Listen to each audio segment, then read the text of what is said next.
Well, folks, I read this article yesterday, and I think my brain it pooped. I think it pooped. My brain it done pooped. All right, I don't know exactly how my brain pooped my skull when I read this article. It broke my brain a little bit, thinking that I'm not sure we can survive as a society with people this fucking dead set and retarded and this stuck in their ways of thinking. I don't know if we can actually fucking survive. I'm not sure. Like, legit. Here, I'm gonna read you this article, and it's gonna fucking break your brain too. Alright? Joe Biden promises to end traditional 401k style retirement savings tax benefits. What's that mean?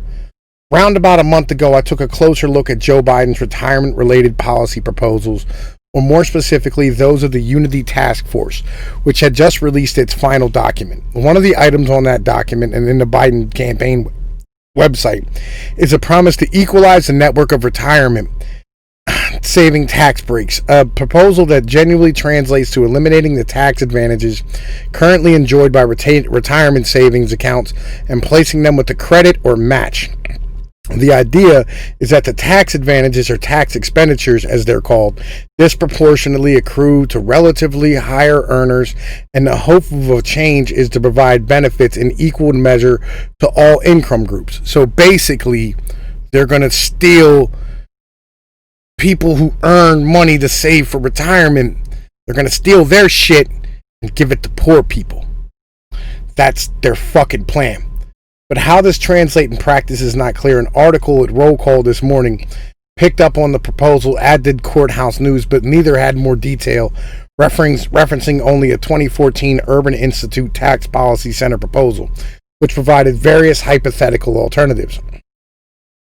So what did that proposal suggest? It included a variety of options, including reducing total available pre-tax savings, employer and employee, from, at the time, $51,000 to the only lesser of $20,000 or 20% of pay.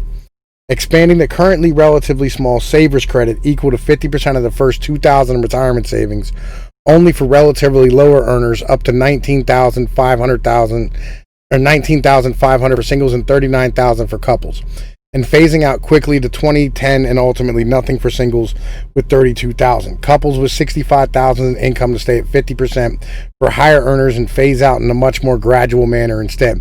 Or wholly removing any tax benefit for retirement savings and providing a credit of 25% instead. Often this proposal includes a limit to the credit. This particular proposal doesn't specify which.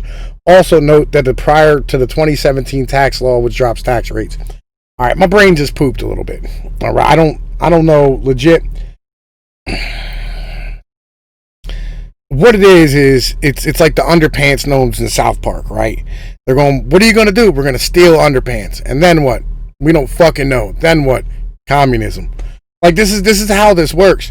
Legit. This is why this is fucking dumb. Biden's proposal sounds, well, fair enough, but what would happen in practice? Let's start with a small point of clarification. Strictly speaking, 401k refers to the ability to worker to defer part of their pay for retirement savings purposes, and to avoid taxes until the money is ultimately withdrawn. The deferral of employee contributions is not part of Section 401k of the relevant IRS tax code. Does Biden want to remove the tax preference for both workers and employers' contributions to retirement plans, or only the former? Urban Institute proposal assumed that the higher income workers would continue to save just as usual, even if they are on the losing end of tax exchanges. But would they continue to save through their employer's 401k? And likewise, if employers' contributions no longer offer the tax advantage, would they continue to offer these plans or to offer employer contributions to them? That's kind of a good point. Like, this is what, look, Cersei. Government fucks everything up when it really comes down to it. Like, that's really the message that should be sent, is that anytime the government does something, it fucks it up. All right? There shouldn't even be a tax benefit for this. Like, real shit. And I mean, it should all be a fucking flat tax. But they're fucking retarded. So you really can't stand here and, tell them this.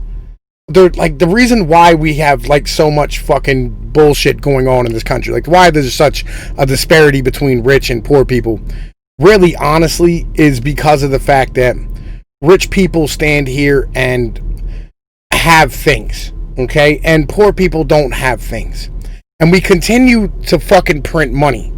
And it's not just traditionally with the Fed or with the Treasury or anything of this nature.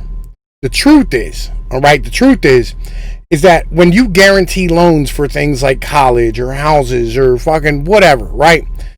You stand here and give an incentive to a bank to create money out of thin air that doesn't fucking exist. All right, because banks create 96% of all fucking new currency. Well, not right now. I mean, because right now, like, the people who are creating currency is fucking the Fed. The Fed done printed up $10 trillion in the past, like, 6 months. But, like, yeah, like, that's really what the fuck is going on. And once you print out all this fucking money, it devalues your fucking currency and causes what's known as inflation, right? And people go, there's no inflation. Look at the CPI. The CPI is bullshit, all right? You can't measure fucking inflation off of things like milk and cheese and eggs and fucking bread, which are all fucking regulated at a local goddamn level and price fixed. It's the fucking dumbest shit ever. All right. Keep as it is. Non-discrimination regulations require that employers design their plans to ensure that the amount of benefit received by lower income workers is not too much less proportionately than higher compensated workers, even though the latter are more likely to save and receive matches. The entire... No, it's not. No, it's not. No, it's not. No, the fuck it's not! Every fucking company I've ever worked for, all right, as an employee, right, making a fucking dollarly wage before I got into fucking trucking, all right, every one of them had some type of 401k plan with a great fucking match. And most of the time, I was a fucking warehouse worker driving a forklift. These fucking people are fucking... I fucking hate communists. I fucking hate communists. Fucking hate... Can we burn these fucking assholes? Can we please have a fucking communist holocaust? For fuck's sake. Would they be more likely in these alternative circumstances, especially if the benefits are capped and quite limited, for higher earners to simply boost pay instead so that these workers can seek out other forms? No, what they'll do is they'll just shrink pay because that's what they want to do any fucking way. The only reason you're getting fucking shit, like for instance, my fucking company, like yo, truckers, they have this fucking shit where they pay you like part of your mileage as regular pay and part of your mileage on like a per diem pay, right? That way, like you only pay taxes on like fucking like 60% of what the fuck you earn or some shit, and the rest of it gets paid another way. That way the company doesn't have to pay taxes on it either, right? And like so, like it's both. It works out both fucking ways. You know what I mean? Like, yo, companies want to save money with fucking taxes. It's that fucking... Nobody wants to pay these fucking taxes. They're too goddamn high. And the big companies are fucking starving out the little companies because of the fact that they stand there and they earn, like, fucking, like, half of a fucking percentage on every motherfucking item shipped. Like, that's the fucking problem. Like, real shit. The issues, these giant fucking conglomerates out here working on fucking bullshit margins. And they're putting everybody else the fuck out of business. But we don't want to have a conversation about this. And like, yo, the government keeps making it harder for little guys to start up. Right? Because they're taking these fucking big companies and they're paying off our fucking congressmen and they're fucking selling the fucking bullshit. The congressmen are being bought and paid for to keep us out of the fucking market. And that's what nobody fucking understands. They won't fucking listen. The government is the fucking problem. The government is the fucking problem. It's the fucking problem. It's the fucking problem. I'm fucking tired of this shit. Like, yo, look, you got the point, all right? They want to steal your fucking 401k money and shore up for fucking Social Security. That's fucking long and skinny of this bullshit, okay?